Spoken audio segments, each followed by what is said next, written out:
മഹാനരായ സുൽത്താനുൽ ആരിഫീൻ അഹ്മദുൽ കബീർ റിഫായി ഖദ്ദസല്ലാഹു സിർറഹുൽ അസീസ്, ആ മഹാനുഭാവന്റെ ചരിത്രം എടുത്തു നോക്കൂ. അവരൊക്കെ ഷെയ്ഖ് ജീലാനി തങ്ങളെപ്പോലെ ബാവ മുതുവിന്ന് കുത്തുബും ഗൗസുമായി കടന്നു വന്നവരാണ്. ഉമ്മാന്റെ വയറ്റിൽ വെച്ച് തന്നെ പ്രത്യേകമായ പല കറാമത്തുകളും ബോധ്യപ്പെട്ടവരാണ്. അവർ ചരിത്രത്തിൽ കാണാം.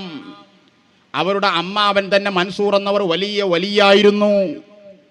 പെങ്ങൾക്ക് ജനിക്കാൻ പോകുന്ന ഈ കുഞ്ഞ് കാര്യമായ മഹാനെന്ന് അവർക്കറിയാം. അതുകൊണ്ട് തന്നെ വയറ്റിൽ വെച്ചിട്ടുള്ള അവരെ സംസാരം ബഹുമാനപ്പെട്ട അമ്മാവനായ വലിയായ മൻസൂർ എന്നവർ പലപ്പോഴും കേൾക്കാറുണ്ട്. എന്ന് മാത്രമല്ല, ഗർഭനാളിൽ ഗർഭം ചുമന്നുകൊണ്ടിരിക്കുന്ന നാളിൽ ബഹുമാനപ്പെട്ട ഷെയ്ഖ് റിഫായി തങ്ങളുടെ ഉമ്മ, ആ മാതാവ് തന്നെ കുഞ്ഞിനോട് ചോദിക്കുന്നുണ്ട്. എന്താ പറയുന്നത്? കിതാബിൽ കാണാം. കാലത്ത് ഉമ്മുഹു യാ വലദി സയ്യിദി അഹ്മദുൽ കബീർ കുല്ലി ശൈഅൻ മിനൽ വഅദി വൻ നസീഹ വഹ്ദിനി ലസ്സിറാത്തിൽ മുസ്തഖീം. ഗർഭം ചുമക്കുന്ന കാലം മാതാവ് ഈ കുഞ്ഞിനോട് പറയാണ്, മോനെ, വയറ്റിലുള്ള മോനോട് ഉമ്മാക്കൊരു വസീയത്ത് കൊണ്ടാ, നസീഹത്ത് കൊണ്ടാ. ഉടനെ തന്നെ വയറ്റിൽ കിടക്കുന്ന മഹാനരായ അഹ്മദുൽ കബീർ റിഫായി തങ്ങൾ പറഞ്ഞു നസീഹത്തുകൾ കാണാം.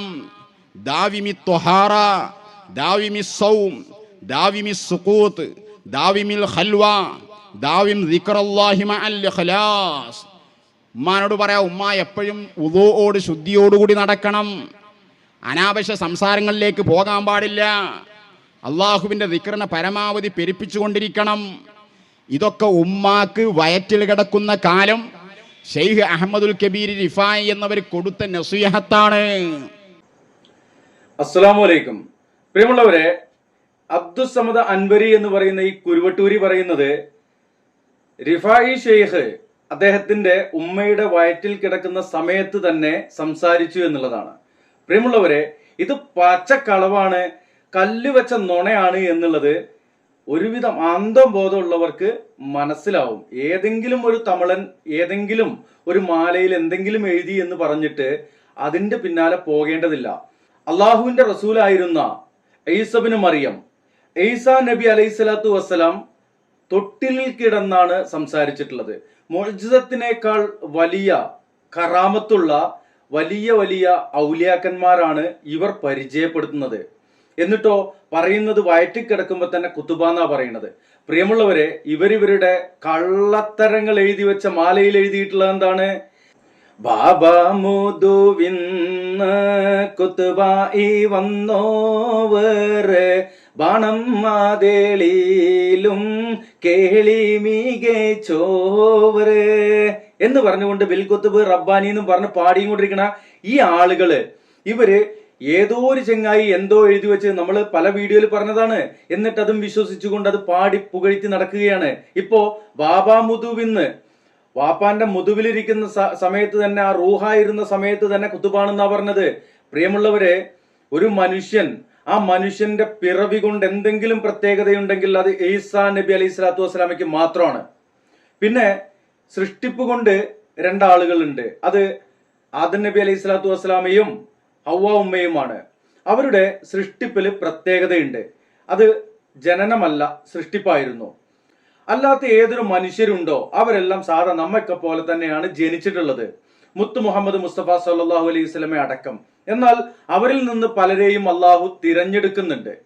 അവരെ അള്ളാഹുവിന്റെ ദൂതന്മാരായിക്കൊണ്ട്, മെസഞ്ചർമാരായിക്കൊണ്ട്, റസൂലുകളായിക്കൊണ്ട് നിയമിക്കുകയും ചെയ്യുന്നുണ്ട്. പിന്നെ മറ്റു പല ആളുകള് അള്ളാഹുവോടുള്ള ഇഷ്ടത്തിന്റെ, ഭക്തിയുടെ, ബഹുമാനത്തിന്റെ, ആദരവിന്റെ, തഖ്വയുടെ ഒക്കെ ഭാഗമായിക്കൊണ്ട് അള്ളാഹുവിന്റെ വിധിവിലക്കുകൾ അനുസരിച്ച് ജീവിക്കുക കാരണമായിക്കൊണ്ട് അള്ളാഹുവിന്റെ ഇഷ്ടദാസന്മാരായി മാറുന്നുണ്ട്. ഒരു സംശയമല്ല, ഇവിടെ ഔലിയാക്കളെ തള്ളുന്നില്ല. അവർക്ക് അള്ളാഹു ചില പ്രത്യേക സാഹചര്യങ്ങൾ അള്ളാഹുവിന്റെ അപാരമായ അനുഗ്രഹമായിക്കൊണ്ട് അള്ളാഹുവിന്റെ കഴിവിൽ നിന്നും ചില കാര്യങ്ങൾ പ്രത്യേകമായിക്കൊണ്ട് അത്ഭുത സിദ്ധികൾ പ്രവർത്തിക്കാൻ ഒരു ആദരവായിക്കൊണ്ട് നൽകുന്നുണ്ട്. അതും നമ്മൾ നിഷേധിക്കുന്നില്ല. അങ്ങനെ വിശ്വസിച്ചില്ല എങ്കിൽ ഈ ഈമാൻ കാര്യത്തിൽ ഒന്നായ കിതാബുകളിലുള്ള വിശ്വാസം അത് നമുക്ക് നഷ്ടപ്പെട്ടു പോകും. പരിശുദ്ധ ഖുർആനിലൂടെ ആ വിശ്വാസങ്ങളൊക്കെ നമുക്ക് പറഞ്ഞു തരുന്നുണ്ട്, പഠിപ്പിക്കുന്നുണ്ട്. വിശ്വാസികള് സയന്റിഫിക് ടെമ്പർ തെരഞ്ഞു പോകാതെ അള്ളാഹുവും അള്ളാഹുവിന്റെ ദൂതരും പറഞ്ഞത് അക്ഷരം പ്രതി അത് കേൾക്കുകയും അനുസരിക്കുകയും വിശ്വസിക്കുകയും അതനുസരിച്ച് ജീവിക്കുകയും ചെയ്യുന്നവരാണ്. യുക്തിവാദികൾക്ക് എന്തും പറയാം. അവരിൽ ചിലർ എക്സ്പയർ ആയ മുസ്ലിങ്ങളാണ് എന്ന് പറഞ്ഞുകൊണ്ടാണ് നടക്കുന്നത്. അവരുടെ കഥ അവിടെ നിൽക്കട്ടെ. ലാസ്റ്റ് റൂഹ് തൊണ്ടക്കുഴിയിൽ എത്തുമ്പോ അല്ലേ വീപ്പടങ്ങാൻ നേരത്ത് തിരിച്ചറിവുണ്ടാവും. പക്ഷേ ഒരു കാര്യവുമില്ല. റൂഹ് തൊണ്ടക്കുഴിയിൽ എത്തുന്നത് വരെ അവർക്കും മാറുവാനും മാറി ചിന്തിക്കുവാനും പ്രവർത്തിക്കുവാനും വിശ്വസിക്കുവാനും ഒക്കെയുള്ള സാഹചര്യമുണ്ട്. അവരുടെ വഴിക്ക് എന്തോ ആവട്ടെ. ഇൻഷാ അല്ലാഹ് ഇവിടെ വിശ്വാസികൾ എന്ന് പറഞ്ഞുകൊണ്ട് വിശ്വാസി സമൂഹത്തെ പറ്റിച്ചു ജീവിക്കുന്ന ഒരു വിഭാഗം ജനങ്ങളെ കുറിച്ചാണ് നമ്മൾ ഈ പറഞ്ഞുകൊണ്ടിരിക്കുന്നത്. അള്ളാഹുവിന്റെ ഔലിയാക്കളിൽപ്പെട്ട ചില ആളുകള് ജനിക്കുമ്പോൾ തന്നെ കുത്തുബാണ്, ജനിച്ച് ഉടനെ തന്നെ അവര് അല്ലെങ്കിൽ വയറ്റിൽ കിടക്കുന്ന സമയത്ത് തന്നെ അല്ലെങ്കിൽ വാപ്പാന്റെ മുതുകിലുള്ള സമയത്ത് തന്നെ അവര് ഔസാണ്. എന്നിട്ട് എന്തിനാണ് ഇതൊക്കെ പറയുന്നത്? ഈ പറയപ്പെട്ട ഇപ്പോ റിഫായി ഷേഖിന്റെ അമ്മാവൻ മൻസൂർ വലിയ ഔലിയായിരുന്നു, അതുകൊണ്ട് വർത്താനം കേട്ടു എന്നാ പറഞ്ഞത്. റിഫായി ഷേഖിന്റെ ഉമ്മയും കേട്ടു എന്നാ പറഞ്ഞത്. ഉമ്മി ഔലിയെ ആയിക്കോട്ടെ, ഇമ്മിയും കേട്ടു എന്നാ പറഞ്ഞത്. കേട്ടത് എന്താണ്? വയറ്റിന്റെ ഉള്ളിൽ നിന്ന് ഈ ബുദ്ധിയും ബോധമുള്ള മനുഷ്യന്മാർക്ക് കുഞ്ഞു പൈതലായ ഒരു കുട്ടി നസീഹത്ത് കൊടുക്കുകയാണ്. ഇങ്ങനെ നസീഹത്ത് കൊടുത്തുകൊണ്ടിരിക്കുക. അതിൽ ഒന്ന് എനിക്ക് ഇഷ്ടപ്പെട്ടു. സ്കൂത്ത് എന്ന് പറഞ്ഞത് അത് ആ ഉമ്മാനോട് കൊടുത്ത നസീഹത്തായിട്ടല്ല, ഈ പറഞ്ഞുകൊണ്ടിരിക്കണ ഇയാളോടൊക്കെയാണ് പറയാനുള്ളത്. സ്കൂത്ത് യാ മുസ്ലിയാർ, നിങ്ങൾ ഇങ്ങനെ തൊള്ളപടായി പറഞ്ഞുകൊണ്ട് നടക്കല്ലേ, നിങ്ങളും മനുഷ്യന്മാരെ പറ്റിച്ചും കൊണ്ട് ജീവിക്കല്ലേ. ഇതെന്തിനാണ് ഇത് പറയുന്നത്?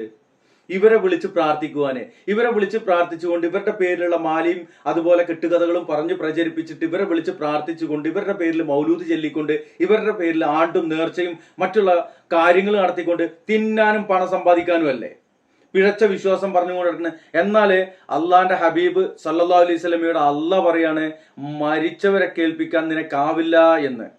ഖബറിലുള്ളവരെ കേൾപ്പിക്കാൻ നിനക്കാവില്ല. ഖബറിലുള്ളവരെ കേൾപ്പിക്കാൻ അള്ളാന്റെ ഹബീബിന് ആവൂലെങ്കിൽ അമ്മക്കും ആവൂല.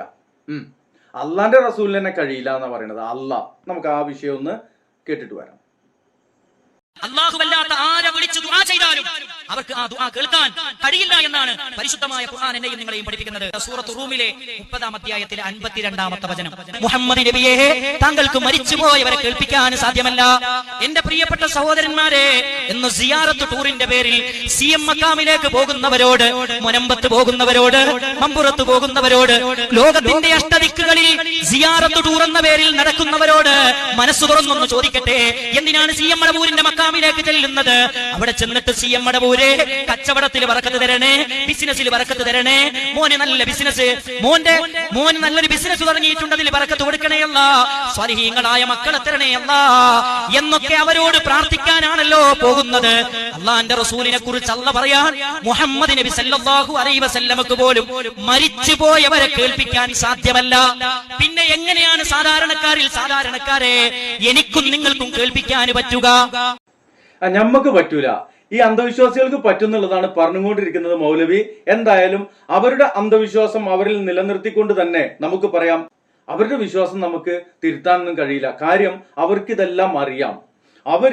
അവരുടെ സ്വാർത്ഥ ലാഭങ്ങൾക്ക് വേണ്ടി, സ്വാർത്ഥതയ്ക്ക് വേണ്ടിയിട്ട് അവര് ഈ ഹുബ്ബു ദുനിയ അത് വെച്ചുകൊണ്ട് ഇവിടെ ജീവിച്ചു പോകുവാനുള്ള ഒരു തൊഴിലായി സ്വീകരിച്ചിട്ടുള്ള, ഒരു ബിസിനസ്സായി സ്വീകരിച്ചിട്ടുള്ള ആളുകളാണ്. നമുക്ക് അവരെ തിരുത്തുക പ്രയാസമാണ്. എന്നാൽ ഇത് കേൾക്കുന്ന ആളുകളെ, കുറെ സാധുക്കളെ നമുക്ക് മനസ്സിലാക്കി കൊടുക്കാൻ കഴിയും. പ്രിയമുള്ളവരെ, ഇത് പറയുമ്പോൾ തെറ്റിദ്ധരിക്കൊന്നും വേണ്ട. പ്രിയമുള്ളവരെ, ഇന്ന് കണ്ട ഒരു കമന്റ്, അദ്ദേഹം അതിൽ പറയുന്നത് താങ്കളെപ്പോലെയുള്ള ആളുകളുടെ വീഡിയോ അത് കാണുന്നത് കാരണമായിക്കൊണ്ട് പല ആളുകളും യഥാർത്ഥ ഇസ്ലാമിലേക്ക് വരുന്നുണ്ട്. ആ കമന്റ് ഇതാ നിങ്ങൾക്ക് വായിക്കാൻ കഴിയും. അതിന് അദ്ദേഹം ഒരു ഉദാഹരണം പറയുന്നുണ്ട്, അദ്ദേഹം തന്നെയാണ് എന്നുള്ളതാണ്. ഇത് നമ്മൾ കാണിക്കുന്നത് പൊങ്ങച്ചം കാണിക്കുകയല്ല. ഇന്നലെ ഒരു കമന്റ് കാണിച്ചപ്പോൾ പറഞ്ഞു പൊങ്ങച്ചം കാണിക്കുകയല്ല, ഇതിന് ഫലമുണ്ട്. അതുകൊണ്ടാണല്ലോ നമുക്ക് മറുപടി ആയിക്കൊണ്ട് കുറെ പിസർ മുസ്ലിയാക്കന്മാർ ഇറങ്ങിയിട്ടുള്ളത്. പിസർ എന്ന് പറയുന്നത് കാര്യമൊന്നുമില്ല, യൂട്യൂബിൽ ഇരുന്നിട്ട് വിടുവായത്തങ്ങനെ പറഞ്ഞുകൊണ്ടിരിക്കുന്ന കുറെ മൂലിയാക്കന്മാർ തലയിലൊരു കെട്ടും കെട്ടി അല്ലെങ്കിൽ ഒരു തൊപ്പിയും കൗത്തിയിട്ട് വന്നിട്ട് എനിക്ക് മറുപടി പറയുന്നുണ്ട്. ആ മറുപടി കണ്ടിട്ട് ചില ആളുകൾ വന്നിട്ട് കമന്റ് ചെയ്യാറുണ്ട് ഇവർക്കൊക്കെ മറുപടി കൊടുക്കണമെന്ന്. സാധ്യമല്ല. കാര്യം അവർ ഞാൻ പറയുന്ന ആദർശത്തെ അല്ല തൊടുന്നത്. അവരെന്റെ വസ്ത്രം, എന്റെ മുടി വെട്ടിയത്, എന്റെ താടി വെട്ടിയത്, അതുപോലെ മറ്റുള്ള കാര്യങ്ങളാണ്. ചില ആളുകൾ വളരെ മോശമായിട്ടുള്ള പരാമർശങ്ങളാണ് നടത്തുന്നത്. ഞാനിവിടെ ഒരു മുസ്ലിയാരെയും വ്യക്തിപരമായിട്ടല്ല പറയുന്നത്. ചില കാര്യങ്ങളൊക്കെ നമ്മൾ പറഞ്ഞു പോകുമ്പോൾ സ്വാഭാവികമായിട്ടും വരാറുണ്ട്. എന്നാൽ ഒരാളെയും ഞാൻ ടാർഗറ്റ് ചെയ്തുകൊണ്ട് വ്യക്തിഹത്യ ചെയ്യാറില്ല. അവർ പറയുന്ന, ഇപ്പോ ഇവിടെ നേരത്തെ പറഞ്ഞ അബ്ദുസമദ് അനുവരി, അദ്ദേഹം പറഞ്ഞത് എന്താണ്? ഒരു കുട്ടി വയറ്റിലിരുന്നിട്ട് ഉമ്മാക്ക് നസീഹത്ത് കൊടുക്കുക എന്നാ പറഞ്ഞത്. ഇത് വേറുള്ള ആളുകൾ കേൾക്കുന്നുണ്ട് എന്നുള്ള ഒരു ചിന്ത വേണ്ട ഈ മൊയ്ലിയാക്കന്മാർക്ക്. അതുകൊണ്ടാണ് അപ്പോ അദ്ദേഹം തന്നെ ആ കമന്റിൽ പറഞ്ഞത്, അദ്ദേഹം തന്നെ അതിനൊരു ഉദാഹരണമാണെന്നുള്ളതാണ്. നിങ്ങൾ വിവരക്കേട് പറയുന്നത് കൊണ്ടാണ്, ഞാൻ വലിയ ഇൽമു പറഞ്ഞത് കൊണ്ടല്ല ഇങ്ങനെ ഇത് കണ്ടിട്ടും കേട്ടിട്ടും ആളുകൾ മാറി ചിന്തിക്കാൻ തുടങ്ങുന്നത്. നിങ്ങളുടെ വിവരക്കേടുകള് അത് കാരണമാണ് എന്നുള്ളത് നിങ്ങൾ തിരിച്ചറിയുക. ഇവിടെ മുജാഹിദ് പ്രസ്ഥാനം, ജമാഅത്തെ ഇസ്ലാമി, തബ്ലീഗ്, അങ്ങനെയുള്ള പ്രസ്ഥാനങ്ങളൊക്കെ ഉണ്ട്. അവരൊക്കെ വളർന്നുകൊണ്ടിരിക്കുന്നുണ്ട്. വളരട്ടെ, അൽഹംദുലില്ലാ. ശിർക്ക് ചെയ്യാത്ത ആളുകളൊക്കെ വളരട്ടെ എന്ന് തന്നെയാണ് പറയാനുള്ളത്. അതില് സംഘടനാ പക്ഷപാതിത്വം ഇല്ലാത്തത് കൊണ്ട് അവരെല്ലാവരെയും ചേർത്ത് നിർത്തുവാനും അവരോട് നല്ല നിലയിൽ വർത്തിക്കുവാൻ എനിക്ക് കഴിയുന്നുണ്ട്. നിങ്ങളോടും നിങ്ങളിൽ പലരും എന്ന് പറഞ്ഞു കഴിഞ്ഞാൽ മുസ്ലിയാക്കന്മാർ തന്നെ നല്ല രീതിയിൽ എന്നോട് വർത്തിക്കുന്ന ആളുകളുണ്ട്. എന്റെ പല സംശയങ്ങളും ഞാൻ മുസ്ലിയാക്കന്മാരോടും ചോദിക്കാറുണ്ട്, മൗലവിമാരോടും ചോദിക്കാറുണ്ട്, മുസ്ലിയാക്കന്മാരോടും ചോദിക്കാറുണ്ട്. അവർ വളരെ വ്യക്തമായിക്കൊണ്ടത് പറഞ്ഞു തരാറുണ്ട്. പിന്നെ ജഹൽ മുറക്കബ് എന്നൊക്കെ പറഞ്ഞുകൊണ്ട് എന്നെ പരിചയപ്പെടുത്തുന്ന ആളുകൾക്ക് മറുപടി കൊടുക്കാൻ തൽക്കാലം ഉദ്ദേശമില്ല. ഇവിടെ അൻവരി പറഞ്ഞു വെച്ച കാര്യം, അത് ഒരു ഔലിയാനെ സൃഷ്ടിക്കാൻ വേണ്ടിയിട്ട്, ഔലിയാണെന്നുണ്ടെങ്കിൽ അദ്ദേഹം രക്ഷപ്പെട്ടു, അതിന്റെ പിന്നാലെ എന്തിനാണ് നിങ്ങൾ സൈക്കിൾ എടുത്ത് കൂടുന്നത്? നിങ്ങൾക്ക് പറഞ്ഞ ആ ജീവിതം, ഇബാദത്ത്, വിധിവിലക്ക് അതനുസരിച്ച് ജീവിച്ചിട്ട് അള്ളാഹുവിന്റെ ഇഷ്ടദാസന്മാരായിക്കൂടെ, ഇങ്ങൾക്കും ഔലിയാക്കന്മാരായിക്കൂടെ ചെങ്ങായിമാരെ, അല്ലേ? അള്ളാഹുവിന്റെ വഹദാനിയത്ത് അതനുസരിച്ചു കൊണ്ട് ജീവിക്കുകയും അത് പറഞ്ഞുകൊണ്ടിരിക്കുകയും ചെയ്യുമ്പോൾ നിങ്ങൾക്കും നിങ്ങളിലൂടെയും ലഭിക്കും അള്ളാഹു നൽകുന്ന ആദരവ്. അതാണ് കറാമത്ത് എന്ന് പറയുന്നത്. അല്ലാതെ മജീഷ്യൻ മുതുകാട് കാണിക്കുന്ന, അല്ലെങ്കിൽ സാമ്രാജ്യ കാണിക്കുന്ന, അല്ലെങ്കിൽ ലോകത്തുള്ള പല സാഹിറന്മാരും കാണിക്കുന്ന, മജീഷ്യന്മാർ കാണിക്കുന്ന മാജിക് അല്ല കറാമത്ത്. അത്ഭുത പ്രവർത്തനം എന്ന് മാത്രമല്ല, അള്ളാഹു നൽകുന്ന ആദരവാണ്. നിങ്ങൾ അള്ളാഹുലേക്ക് അടുത്തു നോക്കൂ, അല്ല നിങ്ങളിലേക്ക് അടുക്കും. അല്ല നിങ്ങളിലേക്ക് അടുത്തു കഴിഞ്ഞാല് അല്ല ആദരവ് തരും. അപ്പോ അതിനൊന്നും നിങ്ങൾ മറ്റോരെ കണ്ടിട്ട് ഞങ്ങൾക്കും വേണേ നിങ്ങളിൽ നിന്ന് പറഞ്ഞ് നടക്കണ്ട. അങ്ങനെ സഹായിക്കാന്ന് ഓല് പറഞ്ഞിട്ടില്ല, അങ്ങനെ സഹായം കിട്ടുന്ന അള്ളയും പറഞ്ഞിട്ടില്ല. എന്തിനാണ് നിങ്ങൾ ഈ അനാവശ്യമായിട്ടുള്ള ഇത്തരം പ്രയത്നങ്ങളിലൂടെ, കുൽസിത പ്രവർത്തനങ്ങളിലൂടെ നടക്കുന്നത്? നിങ്ങൾ നടക്കുകയാണെങ്കിൽ എനിക്ക് എത്ര ബുദ്ധിമുട്ടില്ലായിരുന്നു. നിങ്ങൾ പേപ്പിക്കാൻ നടക്കുകയാണ്. പാവപ്പെട്ട ജനങ്ങളുടെ ആഖിറവും ദുനിയാവും കളഞ്ഞു കുളിച്ചിട്ട് അവരുടെ സമ്പത്ത് കൊള്ളയടിച്ചുകൊണ്ട്, നിങ്ങൾ അന്യായമായിക്കൊണ്ട് അവരുടെ സമ്പത്ത് വാങ്ങിയെടുത്തുകൊണ്ട് നടക്കുന്ന ഈ പിത്തലാട്ടം അത് അനുവദിക്കാൻ കഴിയില്ല. ആയുസുള്ള കാലത്തോളം, കഴിവുള്ള കാലത്തോളം, അള്ളാഹു അനുഗ്രഹിക്കുന്ന അത്രയും സമയം ഇത് പറഞ്ഞുകൊണ്ടേയിരിക്കും എന്നുള്ളതാണ്. ഇതിനെ തടയിടുവാൻ ഒരു പിസറ് മൂല്യന്മാര് വന്നിട്ട് മറുപടി പറഞ്ഞിട്ടൊന്നും കാര്യമില്ല. അതിന് മറുപടി അവർ അർഹിക്കുന്നില്ല എന്നുള്ളതാണ് ഇവിടെ പറയുന്നത്. ആദർശമാണ്, ആദർശത്തെ നിങ്ങൾ ആദർശം കൊണ്ട് നേരിട്ടുള്ളൂ. മൻസൂർ മണ്ണാർക്കാടിനെ നേരിടുന്ന ആളുകൾക്ക് മറുപടി കൊടുക്കാൻ ഞാൻ തയ്യാറല്ല എന്നുള്ളതാണ് പറയുവാനുള്ളത്. അത് അവർക്ക് മറുപടി കൊടുക്കാൻ അറിയാത്തത് കൊണ്ടല്ല.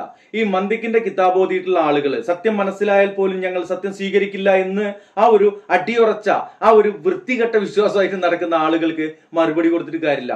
എത്ര പറഞ്ഞാലും ആ പറഞ്ഞതും കൊണ്ട് പോലും നടക്കും. അപ്പോ അവരെ രക്ഷിക്കുക എന്നത് എന്റെ ഉദ്ദേശമല്ല. അവർക്ക് വേണമെങ്കിൽ രക്ഷപ്പെടാം. ഇനി ഉള്ള കാര്യം പറയാം, മുസ്ലിയാക്കന്മാരിൽ പലരും ഇത് കേട്ടിട്ടൊക്കെ രക്ഷപ്പെട്ടു പോരുന്നുണ്ട്. നമ്മള് അതും ആരാണ് എന്താണെന്നൊന്നും അറിയിക്കണില്ല. ഇൻഷാ അല്ലാ, അള്ളാന്റെ തൗഫീഖ് ഉണ്ടെങ്കിൽ, ഹൃദയം തുറന്നിട്ടുണ്ടെങ്കിൽ, ചെവി തുറന്നിട്ടുണ്ടെങ്കിൽ രക്ഷപ്പെടും. അള്ളാഹുവിന്റെ ഏകത്വം മനസ്സിലാക്കും. അള്ളാഹുവിന്റെ ഹബീബ് സല്ലല്ലാഹു അലൈഹി വസല്ലമയുടെ റിസാലത്ത് മനസ്സിലാക്കും. നാളെ ആഖിറം അവിടെ പരാജയപ്പെട്ടു പോകാതിരിക്കുവാൻ വേണ്ടി അള്ളാഹുവിന്റെ വിധിവിലക്കുകൾ അനുസരിച്ചുകൊണ്ട്, അവൻ അംഗീകരിച്ചുകൊണ്ട്, അവനെ മാത്രം ആശ്രയിച്ചുകൊണ്ട്, അവനെ പരമർപ്പിച്ചുകൊണ്ട്, അവന് ഇബാദത്തുകൾ ചെയ്തുകൊണ്ട് അള്ളാഹുവിലേക്ക് മടങ്ങുവാൻ തയ്യാറായിട്ടിരിക്കും. നാളെ പരലോകത്ത് നമ്മൾ എത്തുമ്പോ ഒന്നുമില്ലാത്തവരായിട്ട് അല്ല, ഇതിൽ പല ആളുകളും ഒന്നുമില്ലാത്തവരായിട്ടല്ല പോവുക, ഇഷ്ടം പോലെ ഉണ്ടാവുക. പക്ഷെ അത് തിന്മയായിരിക്കും. നിങ്ങളുടെ മെഡുല്ല ഒബ്ലാങ്കേറ്റയുടെ ഭാഗത്തു നിന്നും സോഫ്റ്റ്വെയർ ഊരിയെടുത്തിട്ട് അള്ളാഹു നിങ്ങളുടെ അവയവങ്ങളെ കൊണ്ട് സാക്ഷ്യം വഹിപ്പിക്കുന്ന ആ സമയത്ത് പരാജയപ്പെട്ടു പോകാതിരിക്കാൻ വേണ്ടിയിട്ടാണ് പറയുന്നത്. വേണമെങ്കിൽ കേൾക്കാം, ഇല്ലേ കുറ്റം പറയൽ തുടങ്ങിക്കോളിയും. ഇൻഷാ അല്ലാഹ് ഈ വീഡിയോ എൻ്റെ പേരുന്നു. അസ്സലാമു അലൈക്കും വറഹ്മത്തുള്ളാഹി.